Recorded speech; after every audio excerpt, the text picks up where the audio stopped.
Tired of your squad yelling into the void while you can't hear a thing, or worse, your mic's dead silent in Warzone? Let's fix it, fast. First, jump into Warzone settings menu and head to the audio tab. Make sure voice chat is enabled. Crucially, check your voice chat device and microphone device. Ensure they're set to your correct headset or microphone.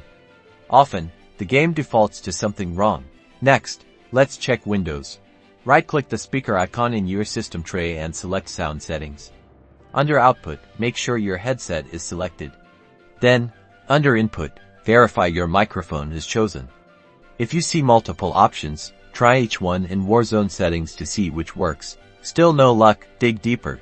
In those sound settings, find Sound Control panel usually on the right.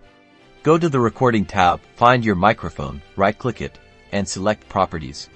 Head to the Levels tab and make sure the microphone volume isn't muted or super low. Boost it up. This might sound weird, but try switching your display mode in Warzone's graphics settings to full screen. Borderless windowed can sometimes mess with audio input, output.